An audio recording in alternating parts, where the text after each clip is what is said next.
안녕하십니까. 가톨릭 영성심리 상담소 소장 홍성남 신부입니다. 오늘도 상담 사례 하나를 말씀드릴 겁니다.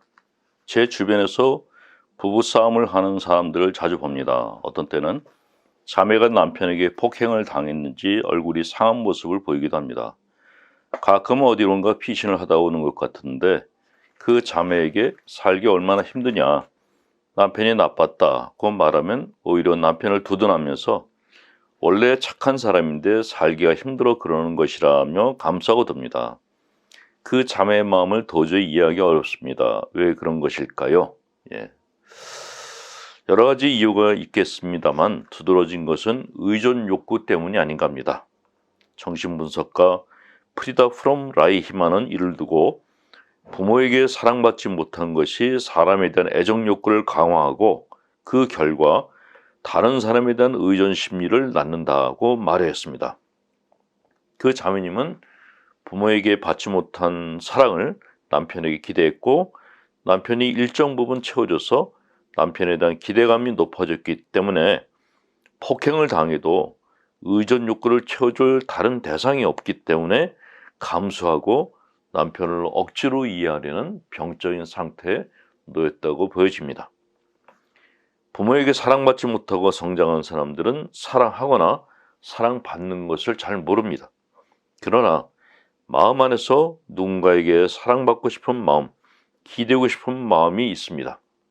그래서 자신에게 잘 해주는 사람이 있으면 다른 것을 보지 못하고 선뜻 결혼하고 폭행을 당해도 참는 것입니다. 두 번째는 어머니와의 병적인 관계가 문제일 듯 싶습니다. 대개 폭력적인 가정 환경을 감수하고 사는 주부들 상당수가 어린 시절 어머니와의 관계가 좋지 못하다고 합니다. 남편에 대해 불만이 많은 주부는 아들이 아니라 딸을 희생양으로 만드는 경우가 있습니다. 직접 딸을 비난하거나 혹은 너 때문에 속상하다는 식으로 울음을 터뜨려서 딸들의 마음을 위축되게 만드는 것인데 문제는 어머니의 이런 모습을 본 딸들은 짜증을 내거나 화를 내는 것이 아니라 자기 때문에 엄마가 힘들어한다고 생각하면서 자책하거나 아주 착한 딸이 되기 위해서 무리한 삶을 선택한다는 것입니다. 그런 성향은 어른이 돼서도 여전해서 남편이 폭력적임에도 떠나지 못하는 것입니다. 얻어맞아 얼굴이 멍이 들었는데 천주교 신자인데 어떻게 헤어져요? 하거나 혹은 저 남자는 죄가 없으면 하루도 못 사는 사람이에요 하면서 말도 안 되는 연민을 보이는 것은 바로 성장 과정에서 생긴 문제로 인한 병적 상태 때문에 하는 말들입니다. 이런 경우 어떻게 해야 되는가? 혼자서는 할 수 없고 상담 전문가의 도움을 받는 것이 좋습니다. 왜냐하면 자신의 현실을 직면해야 하기 때문입니다. 엄마가 자신에게 어떤 존재였는가를 명확히 보고 심리적으로 분리돼야 하는데 마음이 여린 사람들은 혼자서는 그런 분리 작업을 할 수 없기 때문입니다. 가슴 아픈 현실을 받아들인다는 것은 쉬운 일이 아니지만 그렇다고 죽을 때까지 엄마에게 끌려다니면서 종처럼 살 수는 없는 것입니다. 가끔 성당에서도 비슷한 일들이 벌어집니다. 간혹 본당 신부님 중에 신자들을 심하게 대하는 분들의 이야기를 듣습니다. 그런데 착한 아이 컴플렉스를 가진 신자들은 그로 인해 심한 심적 고통을 겪습니다.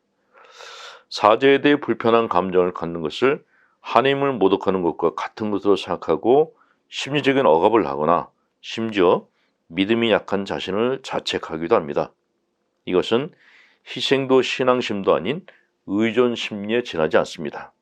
이럴 때는 자신이 왜 감정적인 분리가 안 되는지, 왜 자기 인생을 스스로 불행하게 만드는지 자문자답을 해야 하고 혼자서 힘든 경우 반드시 상담가의 도움을 받으실 필요가 있습니다. 반복드리겠습니다. 전능하신 하나님, 성부와 성자와 성령께서는 우리 교우들에게 축복을 내리셔 길이 머물게 하소서. 아멘. 홍성남 신부였습니다.